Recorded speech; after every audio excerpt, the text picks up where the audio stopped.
Hello दोस्तों, एक बार फिर से स्वागत है आपका अपने YouTube चैनल साइंस क्लिप पर। हम चर्चा कर रहे हैं 2020 में हुई कक्षा 10 के विज्ञान विषय की प्रसिद्ध परीक्षा के बारे में, और जो पेपर आया था उसको हम सॉल्व कर रहे हैं। दो पार्ट हम सॉल्व कर चुके हैं, जिसमें हम क्रमशः 1 नंबर और 2 नंबर के प्रश्नों को हल कर चुके हैं। आज जो तीसरा पार्ट है, इसमें हम 3 नंबर के प्रश्नों को हल करेंगे। तो चलो स्टार्ट करते हैं। 3 नंबर का प्रश्न जो शुरू होता है प्रश्न संख्या 16 से, इसमें पूछा गया था कि निम्नलिखित अभिक्रियाओं के लिए संतुलित रासायनिक समीकरण लिखने हैं। हर साल आता है, कभी 2 नंबर में, कभी 3 नंबर में, हर साल आता है इक्वेशन को बैलेंस करने के लिए। ठीक है, कौन कौन सी इक्वेशन है? तीनों एक नंबर की है, 1 2 3। पहले में क्या है? सोडियम ऑक्सीजन के साथ रिएक्ट होकर क्या बनाता है? सोडियम ऑक्साइड बनाता है। यहाँ पे जो पेपर में जो सोडियम ऑक्साइड का फॉर्मूला दे रखा है वो NaO है, जो कि सही नहीं है। उसको हम करेक्ट कर लेंगे। जो सोडियम ऑक्साइड का फॉर्मूला होता है Na2O होता है। ठीक है ना।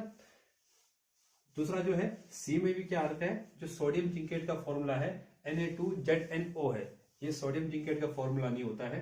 सोडियम जिंकेट का फॉर्मूला यहाँ पे O के पीछे 2 लग जाता है, फिर वो क्या बन जाता है? सोडियम जिंकेट बन जाता है। फिर आप ये सोचो कि सर ये तो हम बैलेंस करके लिख सकते हैं। नहीं, मॉलिक्यूलर फॉर्मूला कभी चेंज नहीं होता है। हो सकता है मिसप्रिंट से ये नंबर छूट गए होंगे यहाँ पे, इसलिए सोडियम ऑक्साइड का NaO और सोडियम जिंकेट का Na2ZNO आया हो। ये ध्यान रखना है, मॉलिक्यूलर फॉर्मूला कभी नहीं चेंज होता है। हाँ, नंबर ऑफ मॉलिक्यूल्स और नंबर ऑफ एटम चेंज हो सकते हैं। जैसे इसमें है, सबसे पहले यहाँ सोडियम के कितने परमाणु है? 4, और ऑक्सीजन के कितने अणु है? 1। परमाणु कितने हैं? 2। ठीक है, तो यहाँ पे 6 हो सकता है, 8 हो सकता है। यहाँ पे कोई संख्या नहीं है, यहाँ पे 1 हो सकता है, 2 हो सकता है, 3 हो सकता है। यहाँ पे 2 की जगह 4 हो सकता है, 3 हो सकता है, 5 हो सकता है, कुछ भी हो सकता है, कोई भी संख्या।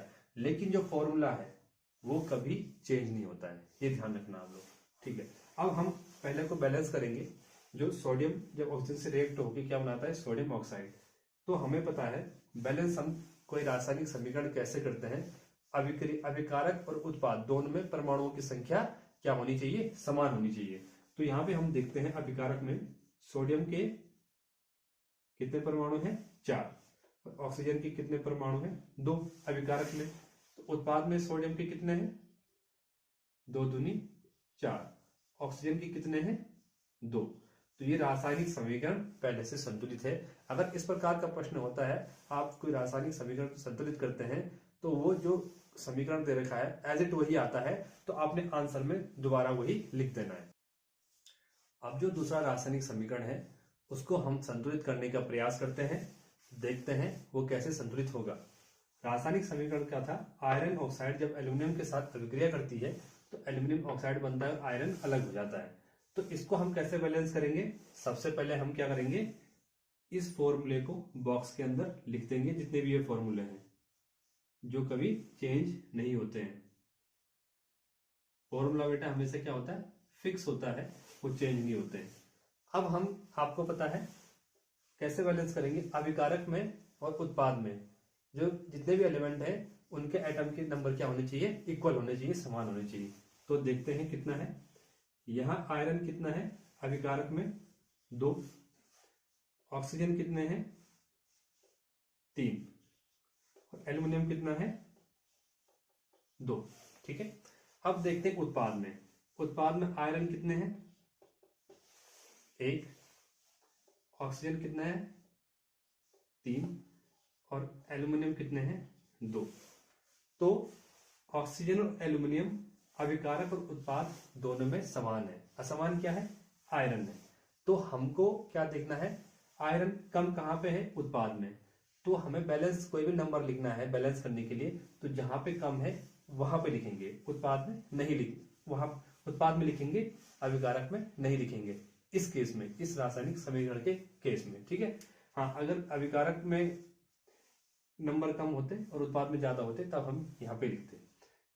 अब यहाँ पे देखिए, हम नंबर ऑफ जो एटम है वो किस में कम है? आयरन में।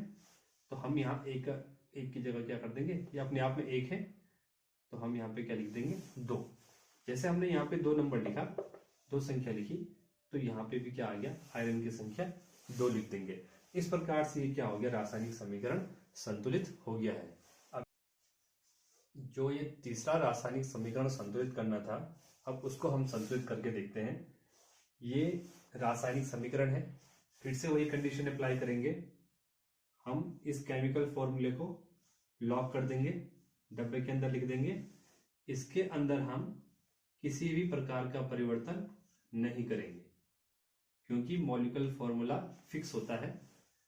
ठीक है, हम कोई भी नंबर लिखेंगे, यहाँ पे यहाँ पे यहाँ पे यहाँ पे लिखेंगे संतुलित करने के लिए। अब देखते हैं अभिकारक। अभिकारक में हमारे पास कौन कौन से परमाणु हैं और उनकी संख्या कितनी है। तो सबसे पहले देखते हैं सोडियम। सोडियम हमारे पास कितना है अभिकारक में? 1। फिर आते हैं ऑक्सीजन। ऑक्सीजन भी हमारे पास कितना है? ये है 1। फिर आता है हाइड्रोजन। हाइड्रोजन भी हमारे पास कितना है? 1। फिर आता है जिंक। जिंक हमारे पास कितना है? 1। यह है जो रिएक्टेंट या अभिकारक है, उनमें नंबर ऑफ एटम कितने हैं। अब आते हैं उत्पाद में। उत्पाद में हमारे पास सोडियम कितने हैं? 2। ऑक्सीजन हमारे पास कितना है? यहाँ पे देखो 2। हाइड्रोजन हमारे पास कितने हैं? 2। और जिंक हमारे पास कितना है? 1। जिंक की जो संख्या है अभिकारक और उत्पाद में दोनों में समान है, परंतु बाकी सभी जो 3 एलिमेंट हैं, सोडियम, ऑक्सीजन और हाइड्रोजन, वो समान नहीं है। इसका मतलब इसको हमने क्या करना है? बैलेंस करना है। हमने कहाँ पे बैलेंस करना है? उत्पाद में तो हमारी संख्या क्या है? ठीक है, तो हम कोई भी नंबर लिखेंगे बैलेंस करने के लिए, तो कहाँ लिखेंगे? अभिकारक में। तो देखते हैं कहाँ पे लिखेंगे। जिंक पे, ठीक है, जिंक यहाँ भी 1 है, यहाँ पे 1 है, तो हम यहाँ पे कोई छेड़खानी नहीं करेंगे। अब जो भी हम नंबर लिखेंगे बैलेंस करने के लिए, यहाँ पे लिखेंगे। तो हम यहाँ पे 2 लिख के देखते हैं। अगर माना हम यहाँ 2 लिखते हैं तो देखते हैं क्या होता है। जब हमने यहाँ 2 लिख दिया तो यहाँ नंबर ऑफ सोडियम कितने हो जाएंगे? 1 की जगह 2 सोडियम। ऑक्सीजन कितनी हो जाएगी? 2।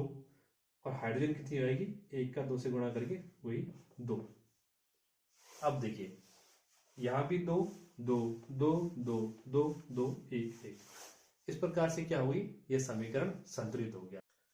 प्रश्न नंबर 16 2 आए थे, जिनमें से कोई एक करना था। पहले में आया था रासायनिक समीकरण को संतुलित करना है, और दूसरे में आया था व्हाट हैपन व्हेन, क्या होता है जब, उसका समीकरण लिखना था। हम यहाँ पे दोनों हल कर रहे हैं, लेकिन पेपर में आपने अगर कोई अथवा में आता है तो कोई एक ही हल करना है जो आपको अच्छी तरह से आता है। ठीक है, पहले में यहाँ पे लिखा है, ये भी 3 नंबर का है, हर एक इक्वेशन 3 नंबर, एक नंबर की है। मर्क्यूरिक ऑक्साइड का को गर्म किया जाता है। क्या होता है जब मर्क्यूरिक ऑक्साइड को गर्म किया जाता है? तो मर्क्यूरिक ऑक्साइड का फॉर्मूला है आपका HgO। ठीक है, जब इसको गर्म किया जाता है तो क्या होता है? मरकरी सेपरेट होती है और ऑक्सीजन अलग हो जाता है। अब हम इसको क्या करेंगे? बैलेंस करेंगे। तो कैसे करेंगे? यहाँ पे हम 2 लिख देंगे और यहाँ पे भी 2 लिख देंगे। ये इसका रासायनिक समीकरण है पहले वाले का। मर्क्यूरिक ऑक्साइड को गर्म किया जाता है, तो यहाँ पे आप यहाँ पे ताप भी लिख सकते हो, या इससे पता चलता है कि हम इसको क्या कर रहे हैं? गर्म कर रहे हैं। ठीक है, अब है दूसरा बी। बी का आंसर क्या होगा? जिंक ऑक्साइड को कार्बन के साथ गर्म किया जाता है। अब जिंक ऑक्साइड का फॉर्मूला क्या है आपका? ZnO। ठीक है, और कार्बन का फॉर्मूला क्या है? C। जब ये 2 आपस में रिएक्ट होते हैं तो क्या बनेगा? यहां पे आपका बनेगा जिंक प्लस कार्बन मोनोऑक्साइड। कैसे बना? ताप, गर्म करके। अब आते हैं तीसरे पे, सी वाले पे। सी में क्या पूछा गया है? आयरन ऑक्साइड की एल्युमिनियम से क्रिया। आयरन ऑक्साइड के बाद ब्रैकेट में क्या लिखा है? रोमन में 3 लिखा है। इसका मतलब जो आयरन है वो 3 वैलेंसी वाला है। आयरन की 2 वैलेंसी फाइंड आउट होती है, संयुक्ता 1 2 होती है, 3 होती है, तो यहाँ पे 3 वाला है। तो आयरन ऑक्साइड का फॉर्मूला क्या होगा? यहाँ पे Fe2O3। जब इसकी अभिक्रिया किससे होती है? आपकी एल्यूमिनियम से। किससे होती है? एल्यूमिनियम से। तो ये क्या देता है? ये देगा आपका एल्यूमिनियम जो आयरन ऑक्साइड से रिएक्ट होगा तो ये बनाएगा एल्यूमिनियम ऑक्साइड प्लस आयरन आपका सेपरेट हो जाएगा। अब इसको हम बैलेंस करेंगे। बैलेंस कैसे करेंगे, यहाँ पे आपका 2 आ जाएगा और यहाँ पे आपका 2 आ जाएगा।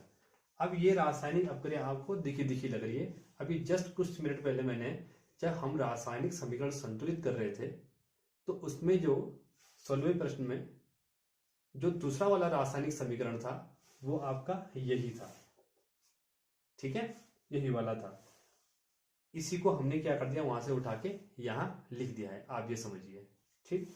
ये जो रासायनिक समीकरण है इसको थर्मिट अभिक्रिया भी कहते हैं। अगर कभी थर्मिट अभिक्रिया का रासायनिक समीकरण लिखने के लिए आता है तब आपने यही रासायनिक समीकरण लिखना है।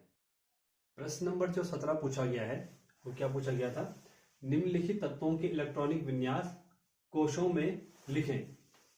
कौन कौन से तत्व हैं, एल्यूमिनियम 13, मैग्नीशियम 12, सोडियम 11, तीनों के एक एक नंबर है, ठीक है। टोटल मिला के क्वेश्चन 3 नंबर का है। इनका क्या लिखना है हमने, इलेक्ट्रॉनिक विन्यास, कोश वो किस में लिखने हैं, उसके हमने कोश भी शो करने हैं। अब आपको पता है, जैसे हमने पहले लिख दिया एल्यूमिनियम 13, ये 13 क्या है, एल्यूमिनियम का एटॉमिक नंबर।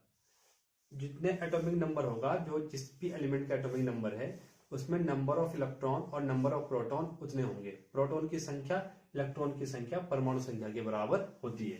तो अब हम इसका इलेक्ट्रॉनिक विन्यास लिखेंगे तो क्या लिखना है, कोश में लिखना है। तो हमारे पास कौन कौन सी कोश होते हैं, के, एल, एम और एन, ये कोश होते हैं, ठीक है। अब देखते हैं एल्यूमिनियम का। एल्यूमिनियम के इलेक्ट्रॉनिक विन्यास हम कोश में कैसे लिखेंगे, के में आएंगे 2, यहाँ पे आएगा 8 और 3, 2, 8, 3। ये किसका इलेक्ट्रॉनिक विन्यास है, एल्यूमिनियम का। अब क्या है मैग्नीशियम का, मैग्नीशियम का इलेक्ट्रॉनिक विन्यास है आपका 2, 8, 2, 8 और 2 10 और 2 12, 8 और 2 10 और 3 13। अब सोडियम का है 2, 8, 1। तो यहाँ पे एन कोश की आवश्यकता नहीं पड़ी, एम कोश तक ही सारे इलेक्ट्रॉन के आगे फिलअप हो गए। तो इस प्रकार से हम किसी भी तत्व का इलेक्ट्रॉनिक विन्यास निकाल सकते हैं। अब हम चलते हैं क्वेश्चन नंबर 18 की तरफ, जो पूछा है एक्वा रेजिया निर्माण में किन किन अम्लों का प्रयोग होता है तथा उसका अनुपात कितना होता है। एक्वा रेजिया की एक विशेषता लिखिए। 3 नंबर का है, 1 नंबर में उनके नाम, 1 में अनुपात और 1 में विशेषता। जो ये एक्वा रेजिया है इसका एक और नाम है जिसे हम बोलते हैं अम्ल राज, मतलब अम्लों का राजा, ठीक। अब इनमें किस किस अम्लों का उपयोग होता है, तो इस पे 2 अम्लों का उपयोग होता है। नंबर 1 है आपका HCl और नंबर 2 है आपका नाइट्रिक एसिड HNO3, राइट। अब हमने क्या लिखना है, इनका अनुपात। इसको हम कितने अनुपात में मिलाएंगे जिससे अम्लराज का निर्माण हो जाए। तो इसका अनुपात होता है 3:1। जो HCl और नाइट्रिक एसिड का रेशियो 3:1। 1 नंबर आपका, अब अगर आपने इसे नाम लिखा तो 1 नंबर ही मिल गया। अगर आपने नाम और रेशियो दोनों लिखे तो 1 नंबर और मिल गया, 2। अब तीसरा लिखा है इसकी एक विशेषता। तो इसकी विशेषता क्या है, यह क्या करता है, सोने को, यह क्या करता है, सोना मतलब गोल्ड।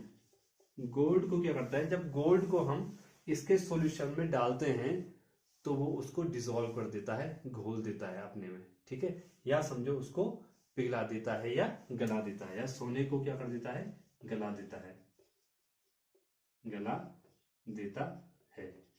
या अपने में क्या कर देता है, डिसॉल्व कर देता है, यही उसकी विशेषता है।